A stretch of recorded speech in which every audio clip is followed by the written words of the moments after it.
As consumers of media, we love grandiose stories of godlike beings fighting the good fight, of depressed people learning the beauty of life, of quality people changing the world around them to match their optimistic beliefs. Stories of good besting evil. I'm Spartacus! I'm Spartacus! I'm Spartacus! On the other hand, we also revel in the good man turned villain, the fall from grace, the revenge tale where a hero looks at themselves in the mirror and asks, where did it all go wrong?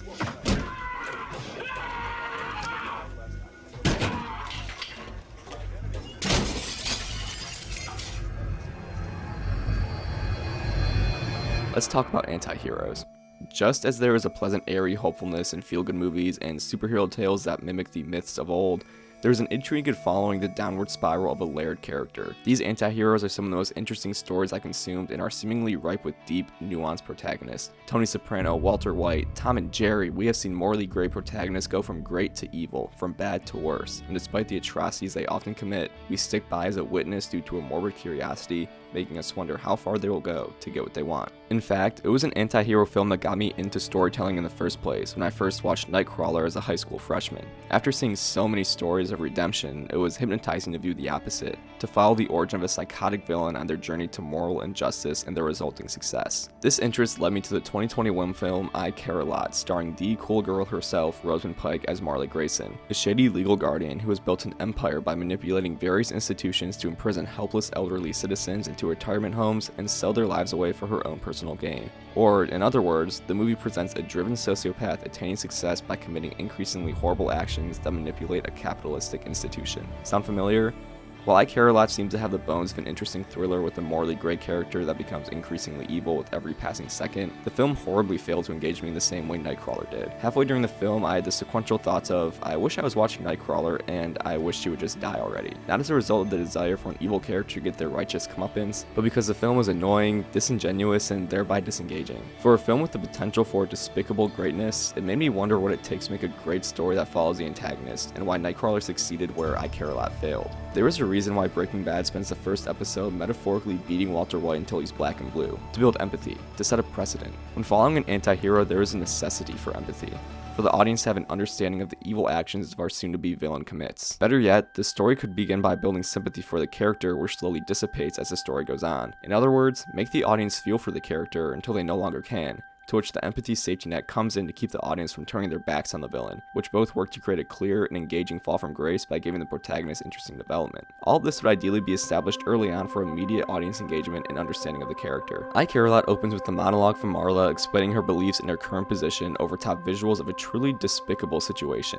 We see the victim of Marla's deeds, Feldstorm, the son of one of Marla's recent caregivers, attempting to break into the retirement home he is not allowed to enter and his mom is unable to leave. After slow motion clips of Feldstorm violently attacking the guards, clearly in a state of extreme emotional and mental distress as a result of Marla's forced separation of the two, we see Feldstorm in court against Marla, where he essentially explains who Marla is and what she does, a guardian who forces healthy, elderly individuals into nursing homes, isolated from their family, in order to sell their belongings and life away. Marla then dupes the court with smooth lies and a confident attitude to sell her scheme to the judge, who lets Marla go, thereby forever imprisoning Feldstorm's mother. Outside of the court, Marla is confronted by Feldstorm. Marla snaps back after being spat on, not only threatening to rip off Feldstorm's balls, but presenting a type of don't hate the player, hate the game attitude that gives off a cocky, competent persona, someone who is clearly winning and has been for quite some time. The monologue only heightens this idea that Marla is at the top of her criminal game with lines like, I've been poor, he doesn't agree with me, and my name is Marla Grayson, and I'm not a lamb, I'm a fucking lioness. So, what does this introduction tell us about her character? From the graceful visuals to the powerful monologue, Marla comes off as a successful criminal who revels in truly despicable activities for personal gain. Someone who is wealthy, powerful, confident, abusive, emotionless, cocky, and at the top of the food chain. A quote-unquote lioness who never fails and will do anything to make sure it stays that way, all while presenting as the most effortlessly cool and collected in the room. Keep this in mind, we'll come back to it later. Nightcrawler opens on a darkened LA.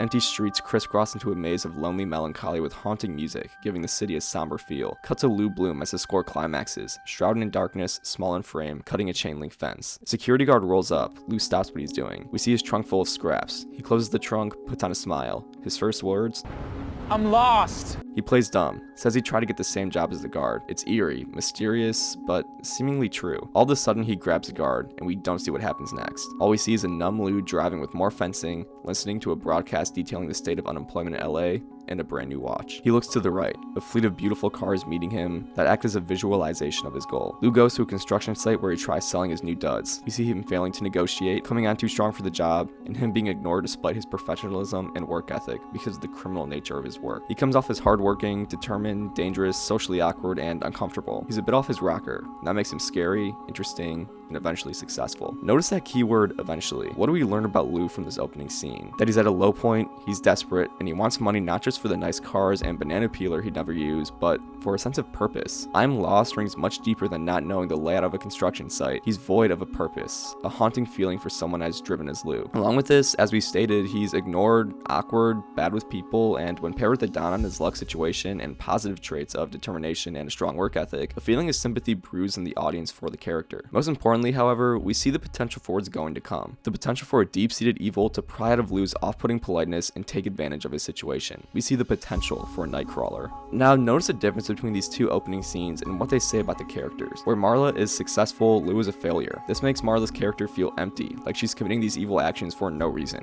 while Lou is stealing for a purpose. It also fails to build sympathy and empathy for her character. There is no understanding as to why she's abusing old people and heartlessly separating families, while for Lou, although we may not agree with his thievery, we can understand why he does so as a result of his situation. Furthermore, we feel for Lou. Despite his clear, mysterious inner self, he is ignored, awkward, and, as lessons from the screenplay states in their analysis, presents the positive traits that we've mentioned earlier, like being hardworking and determined, only to fail and fail again. Meanwhile, Marla is, remembered, a fucking lioness who never loses and is always beyond confident in her abilities. There's no sympathy for an abuser who loves abusing, but there is sympathy for the down-on-his-luck Joe Schmo who results to evil actions in order to survive. Marla is well put together. She struts into a swanky office with confidence while Lou is stealing scraps and getting rejected by a grungy construction worker and begging for a job. There's a sense of desperation in Lou that makes the audience feel for him, while Marla is clearly wealthy, which makes her evil actions confusing and unmotivated, internally and externally. Despite what Lou is doing, we know why he does it. Marla, however, sells the lives of the innocent elderly because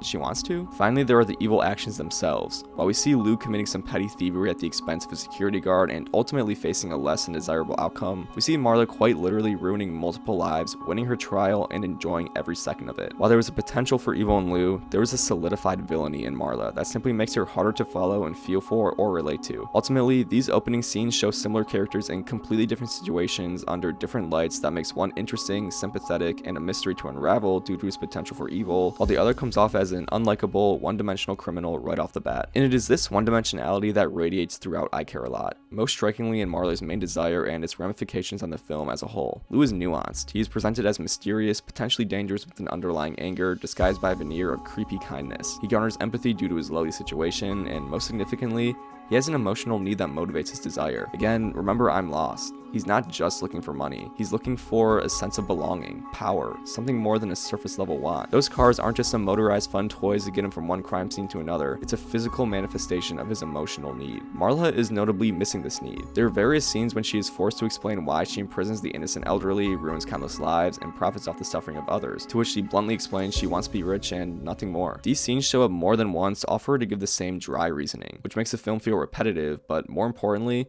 Marla uninteresting to watch for the entirety of its runtime. To be fair, there is one line where she says she had a bad mother, which is a seed of interesting information that is never sufficiently watered to grow into a nuanced character. Marla is at a high point in her life, so there is no reasoning as to why she should be this evil and need more money. With no empathy, there's no understanding of her cruel actions, which makes us despise her character instead of wanting to watch more. Lou has a reason, at least at the start, and by the time the audience's empathy runs out, we're so invested in the lengths his character goes to and their nuances that we can't help but watch. Look at other great fall from graces with similar development. Walter White has the reason of protecting his family that allows us to endure his actions for multiple seasons of cruelty, crime, and deceit. When that empathy runs out, as it inevitably will for most viewers after everything Walter does, then there's the emotional need that lies behind logical reasoning and motivates their want. We know Walter doesn't just want money. He needs power, the feeling of masculinity, the thrill of the hunt. Again, this makes the audience want to keep up with the character, just as the audience wants to watch Lou delve further into his moral downfall because of his emotional need. With an empathetic, layered character, the audience is interested in seeing how far one will go to get what they want and why, despite the eventual empathy while running dry. But with an unempathetic, one-dimensional character, we find them evil instead of intriguing and boring instead of gripping. With no passion, no emotional need behind her goal,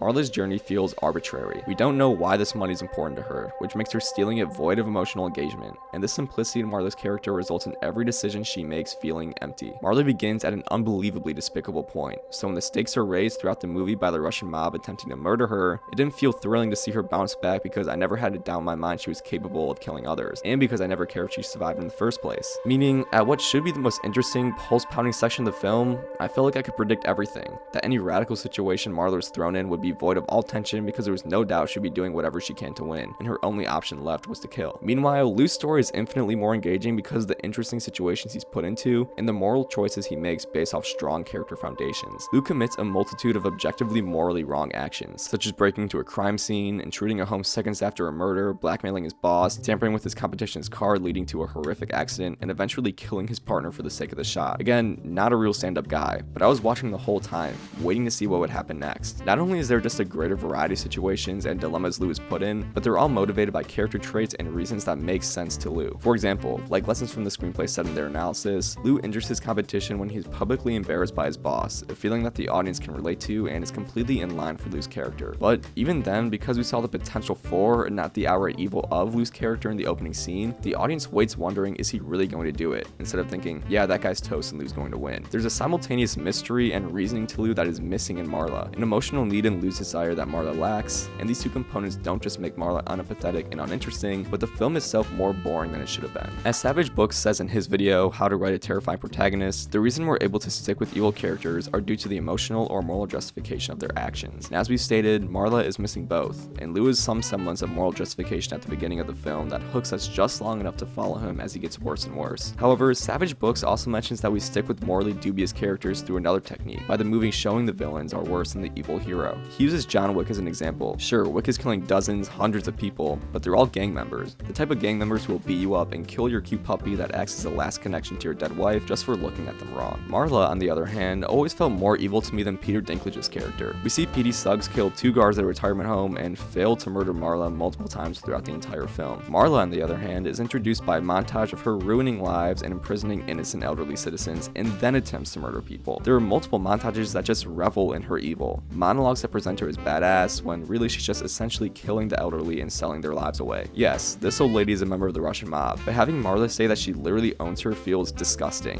and it's safe to assume she similarly feels that way about the actual innocent citizens she's locked up. In other words, Marla isn't a mobster, she's worse. She's an abuser, manipulator, murderer, all for seemingly no reason except for wanting to be rich. Admittedly, Nightcrawler doesn't have this problem because it doesn't have an antagonist, which doesn't mean it provides a clear solution to the issues I Care a Lot suffers from, but it does mean it doesn't present an evil character we're seemingly supposed to be rooting for. And that's why I believe most of the film's criticism comes from, the apparent justification of Marla's unforgivable actions. The most common complaint I've seen with I Care a Lot is the way it frames Marla as someone the audience should be rooting for despite, as we've noted, being the worst person in the film, rather than presenting her actions as harmful, abusive, illegal, and every other word attached to the phrase morally wrong. The film has a sleek style that makes her actions seem empowering. For example, the ending to the opening scene captures Marla in a sweeping low angle striding down the stairs, making her appear powerful, and with the pop electronic music pumping in the background, her confident persona seems cool rather than scary, off-putting, or flat out inhuman. Then there's a montage of Marla imprisoning Jennifer Peterson and selling off her belongings. Again, the electronic pop music makes the montage exciting along with the slow motion, bright colors, steady sweeping camera movements, and even light rays from the sun. In other words, the scene depicting insidious action is presented very stylishly, and something to get the audience blindly engaged instead of thinking. The aesthetics are satisfying, but maybe that wasn't the best decision for a film where one should be questioning the main protagonist, a protagonist that is an awful person but displayed as someone to admire. Nightcrawler's cinematography, in contrast, seems to be more neutral than I Care a Lot, working to set a specific tone rather than framing Lou as a good person, and in fact, sometimes the camera work makes him look terrifying. Let's watch the scene where he invades a fresh crime scene for the big scoop, a massive turning point for his character. We open on Lou approaching the manor in complete darkness with shaky cam. Immediately, the scene is unsettling, both for the crime just committed and for what Lou is about to do. As Lou creeps up the driveway, Lou jumps at the gunshots, flees to the bushes where the camera also hides. There's a real sense of danger here, and by placement of the camera, Lou's reactions, the shaky cam, and the aforementioned dark lighting, the cinematography works to build suspense rather than focusing on making Lou look cool. We see Lou continue the recording, eyes glossed over. He looks insane. Again in silhouette, we see him look towards the home. He's not just a man, he's a shadow, the underbelly of his line of work. In medium, we see him approach the house, a decidedly neutral framing. As he enters, we follow him in a handheld style. Ominous music plays as he looks for newsworthy shots. Lou is then captured in a low angle as he shoots a dead body, making him look evil, powerful, and antagonistic. Hard cut to Lou moving through the home, much faster, music picking up. The scene is building tension as Lou continues his search, mouth agape, desperate for more. The music ramps as Lou finds more bodies and the cops approach, Lou almost being captured exclusively in close handheld cam. The scene then intercuts between Lou and Rick as the cops approach the house. Lou moves faster through the home, still obsessively getting as much footage as he can despite the police presence. The music quickens, Rick questions Lou, and Lou gives him a lecture on how to be a valuable employee as they make their escape. Notice the stark difference in presentation between the two scenes that have the protagonists both actively engaging in insidious activities. While Marla pops in frame, is empowered by slow motion, cool camera movements, and is clad in a dominating red dress,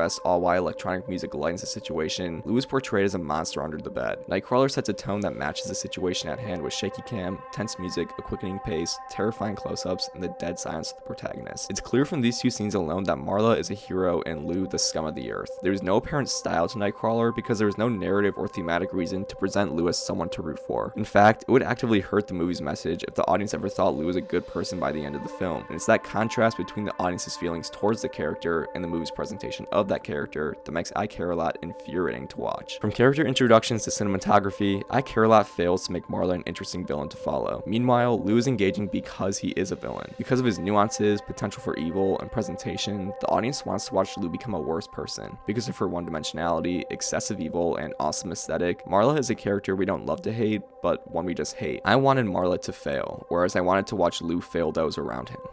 Thanks for watching, and I'll see you in the next one.